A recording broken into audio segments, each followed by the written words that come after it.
The views and opinions expressed by the guest author or speaker during this live session are their own and do not necessarily reflect the views of Reader's Magnet. The content shared is for informational purposes only and does not constitute endorsement or promotion of any particular belief, ideology, or product. Hello, authors, book lovers, and storytellers. Welcome to another awesome day here at RM Hive, and you're tuning in to Reader's Magnet's featured author interview. I'm your host, Revan, and today's guest is an author whose work centers on helping children and families navigate grief with hope. And after more than 40 years in education, she saw firsthand how deeply children need support when facing loss. What began as her own journey through profound personal grief eventually became a calling to write from a child's perspective. And that calling led to Joy Overcame Sorrow, the story of a 10-year-old girl coping with the sudden loss of her father, along with a companion journal as designed to help children process their own feelings. Her writing is rooted in faith, healing, and the belief that even in sorrow, joy is possible. And please welcome educator and author of Joy Overcame Sorrow, Dr. Jerry L. Woodbridge. Hello once again, Dr. Jerry. Thank you for joining us Hello, here today Reverend. at Reader's Magnet. I'm glad Yes, to be here. yes. And for all our viewers out there, if you've been tuning in, last January until February 1st, we had the Festival of Storytellers Chapter 7, and Dr. Jerry here was one of our featured authors. And Dr. Jerry, can you tell us what your experience about the Festival of Storytellers? Oh, I enjoyed it. I would have liked to have been a little bit more involved with some of the round tables, but I was able to do about 4 of them, and it was great fun. It was great fun to be with other authors and and have questions about our books. Nice. And I know some of our viewers out there are like me as well, who actually get to learn more about authors and their processes. And it was actually a perfect time to learn more about writing and, delving into stories, how they mean, what their inspiration is about. And also I also want to share that Dr. Jerry's book here was also in last year's Guadalajara International Book Fair in Mexico, and that was amazing. Guadalajara International Book Fair was like the second largest book fair in the world, and her book was there. So basically, it has been seen by a lot of people in there. It was displayed there, and that's nice. And here we are going to talk about the book Joy Overcame Sorrow. So Dr. Jerry, I know we've already talked about this in our previous discussion, our first interview before. So, Joy Overcame Sorrow. And I want to know, can you share your favorite line from this book? Well, this was actually a line that some of my beta readers chose, and it's about memories. It says, memories aren't just moments that come and go. They're threads that keep us tied to the people we love, even when they're not here. And the purpose of understanding that Joy used journaling to help her process her feelings. So she was able to record her good memories and her feelings throughout her journal, which is why I ended up producing a copy of Joy's journal that had book prompts and personalized prompts for children as they're working through the grief process. So it's kind of like the book and Joy's journal complement each other. Nice. You know what? What I love about what you just showed, is that it actually opens a lore or a story.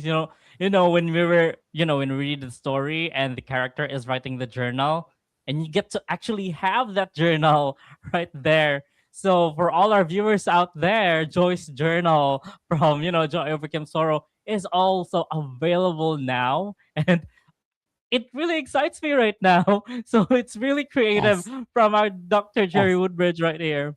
And Dr. Jerry, what do you think your readers will take away after reading your book?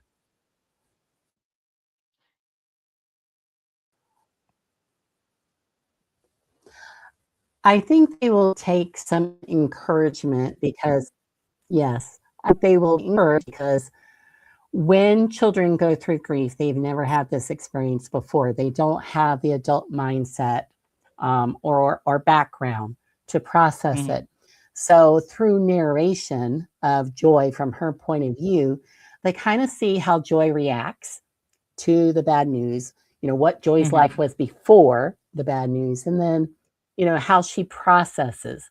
So they get to see, okay, Joy was angry. Joy was sad. Joy thought all the people bringing casseroles and condolence cards were invaders. So you really see that, okay, maybe what I'm feeling as a child who's lost a loved one, maybe this is pretty normal. And it helps them process it. It also gives a tool for parents and teachers and, anyone who's going to be a helper to a child who has lost a loved one. It gives them resources so that they can begin the conversation. Because it's just like asking children after they come home from school. So what'd you do in school? And they say nothing. True. And it's the same thing. It's like, so how are you doing? I'm fine. But it gives them a way to elaborate and say, oh, I never really thought about how I was feeling or why I was thinking this before. And it opens up the door for conversations. Yes, I believe that as well. And now I wanted to talk about your latest book, Joy's Journal. So what was the initial spark or idea that led to its creation? Well, in the story, April, Joy's cousin, gives her a journal specifically to write down what people say about her dad at the funeral. And as a result of her getting that, she started using it herself for recording memories and processing her feelings. So that's where the idea for Joy's Journal came from. And there's a section in the very end of the book where it talks about that she processes. I'm sorry, I should add this right. That's all right. That's all right. But, where she processes and she says, Mrs. Thornsberry, her teacher, was right. Grief is hard work. I know I'm not done grieving, just like I'm never be done loving Dad. But the sorrow is fading. Grief changes you, but teaches you how to help others who have felt the same loss. It's not the end, it's a new beginning. Slowly, my sadness is turning into peace, contentment, and even joy again. I believe life goes on after death. I believe there's a heaven, and we'll see the ones we love again someday. That belief gives me hope, and I want to share that hope with others who are grieving. So at the end of the book, she dedicates her journal to her dad and says, this is how joy overcame sorrow. All right. So you know what I really love about that as well is that for if we have viewers out there who really want to read into the story, or performers or actors, it actually helps you delve into the character of Joy, because you get to have that book or that journal with her, so you get to understand the character more. So if I have that book, Joy's Journal, I get to actually understand the character in the Joy Overcame Sorrow again. So these two books actually goes hand in hand, and I love that, Dr. Jerry. So it's actually a very unique, take in pulling your audience in, and just enjoy the story more. And that is such um a good process in understanding the character more, and how you process in writing this the story as well, or and its narrative. And now, do you have something to say? Well, I was going to say there's actually 3 or more audiences. One is the children who have lost loved ones, but I had a 4th grader tell me this would be a good book for all children to read. Because it teaches you about empathy, teaches you about experiences of loss. So then if they have a friend who loses a loved one, they can be a better friend. And so you have that, you have the helpers, the people who are actually helping the children navigate grief, because we have this concept that children are resilient. And in a sense they are, but if we don't help them navigate grief, they become adults with unresolved grief. True. And if you become an adult with unresolved grief, then that leads to a myriad of other problems, that they encounter. Yes. So, and then I would say the third audience is actually for adults who have lost a loved one. Yes. Like I've lost my father, so Mhm. I can read this as a daughter. Mhm.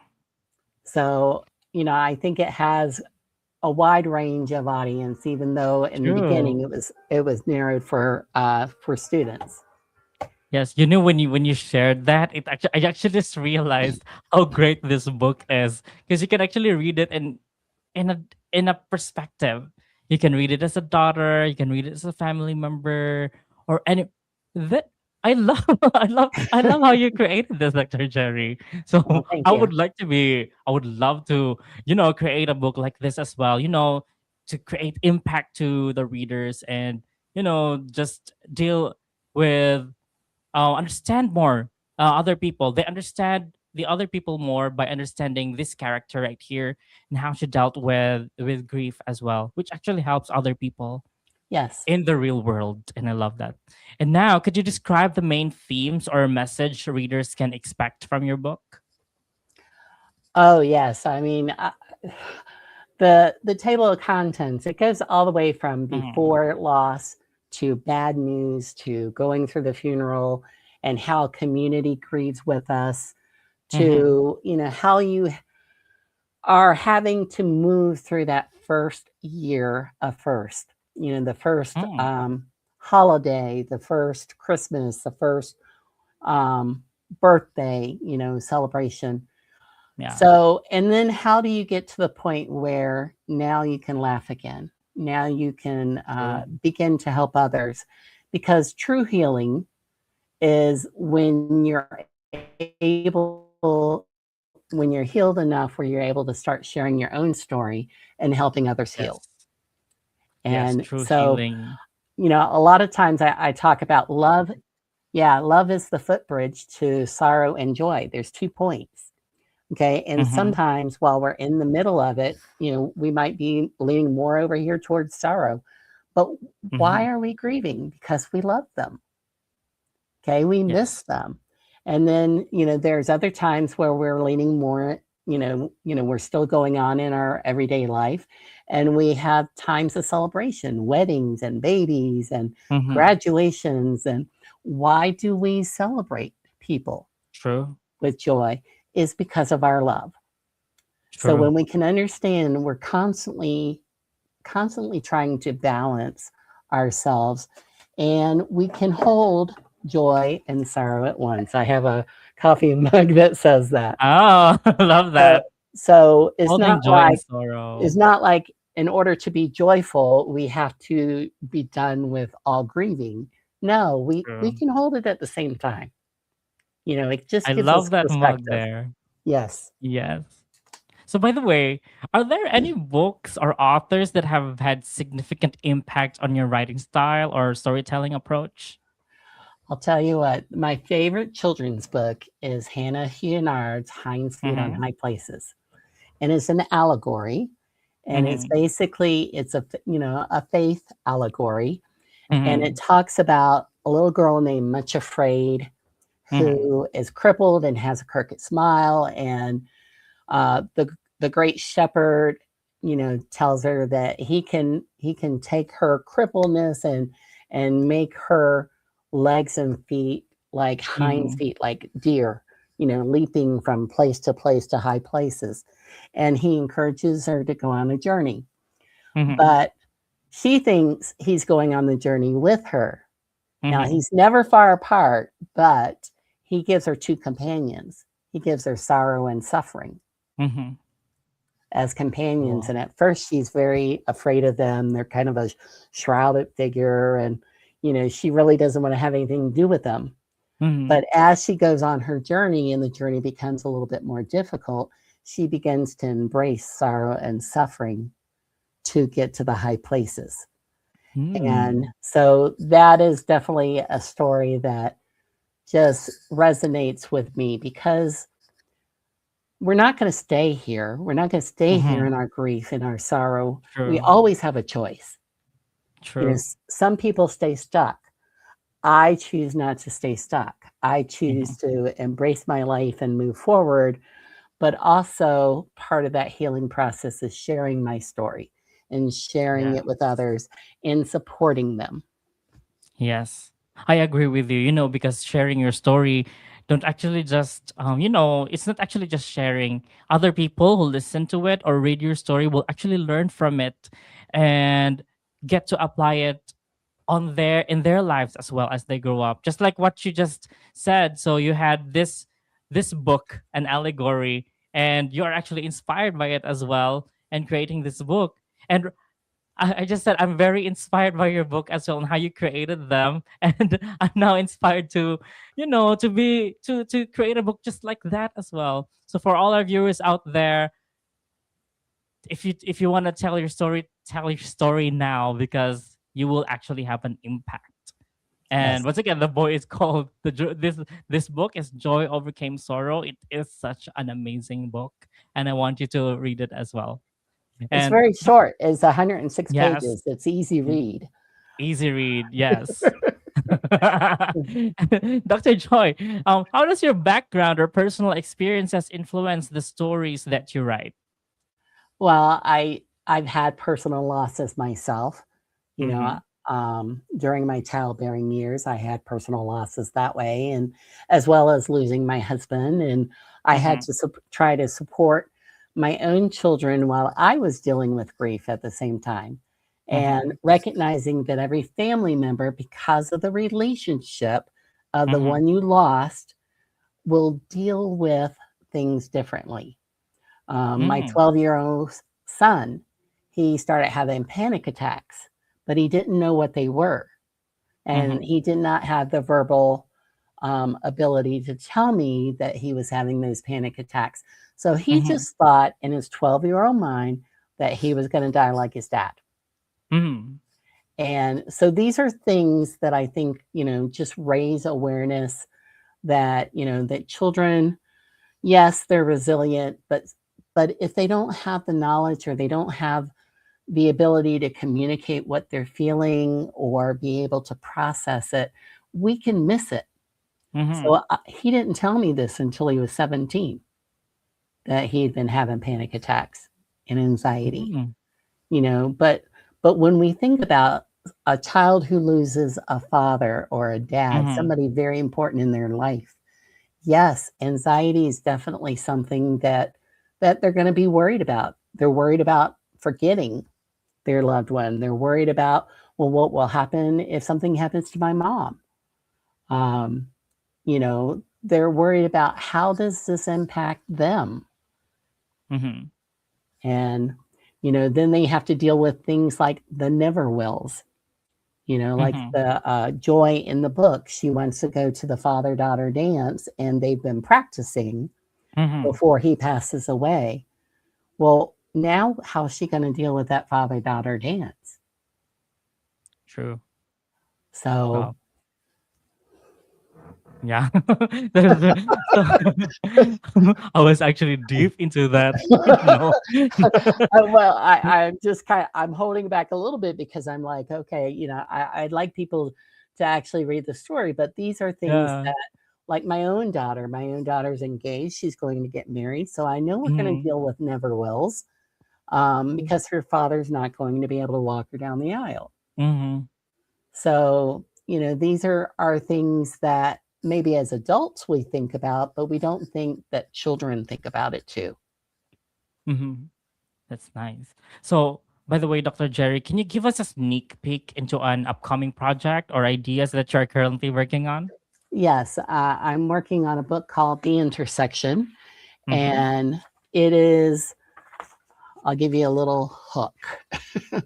After Mm. losing his twin brother in a hit and run accident, 12-year-old Colton Marshall must navigate grief, guilt, and the terrifying question of who Mm-hmm. he is without the other half.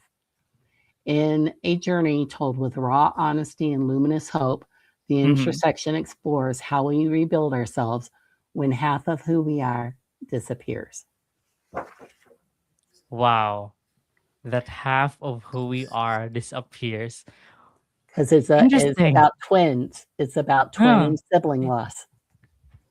It's really interesting, I'm it's called The Intersection. Mhm. Yes. Is it available already? Is it out Not there? yet. Not yet. Oh. Yeah, I have have someone who's interested, so we'll see. We'll see about that. I'm excited about it because it's good. I'm already hooked by what you just shared. So now, where do you see yourself heading as an author in the next few years? Well, the first book, Joy Overcame Sorrow, is the first book of the Loved Lost One Mm-hmm. series. And so every book that I write is still going to be written from either a child or a young adult's point of Mm-hmm. view. So I see a third book written about a military loss. Mm-hmm. And so I have a family that I'll be working with because I want the story to be authentic. Mm-hmm. True. And so, I just think about children. There's 6.4 million children, according to the bereavement estimation model, will Mm-hmm. lose either a parent or a sibling by the time they're 18 in the United Mm-hmm. States. So we need to have these books available for them. Yes, so that they can actually, they need that as well. The story, it will actually help them as they grow up.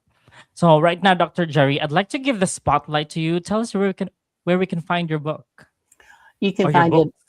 yes. I have a website, drjerrylwoodbridge.com. That's my website. You can also get other resources there, my blog, other podcasts that I'm on. Mm-hmm. All the books are listed there as well. I've also written some devotionals, so they're available Mm-hmm. on my website. But Amazon, Barnes and Noble, Walmart, and Books a Million online. I know you can also get it from the publisher, Hope Books Publishing. They have their own online bookstore as well. Mm-hmm. So that's Dr. Jerry Woodbridge. Everybody, get your copy of Joy Overcame Sorrow and all her other books as well, available on Amazon, Barnes and Noble, Books a Million, and in Walmart as well. So if you have a Walmart, go check if her book is still available in Walmart because this is a good book. I believe people are buying this. So if you cannot go there, just check on Amazon, Barnes and Noble, and Books a Million online. Her books are also available on her website. That's www.drjerrylwoodbridge.com. So that's drjerrylwoodbridge.com. Check out her materials. And Dr. Jerry, it has been another awesome day with you here at Readers Magnet. Thank you so much for joining us here. You're welcome. I appreciate it too. Yes. And guys, let's open the pages and unravel the secrets of your personal odyssey. And I believe that your ink never runs dry. So go tell your story, storyteller. And once again, this is your host, Revan. And as we say it here at Readers Magnet, we share your story with the world. Bye for now. Stay awesome.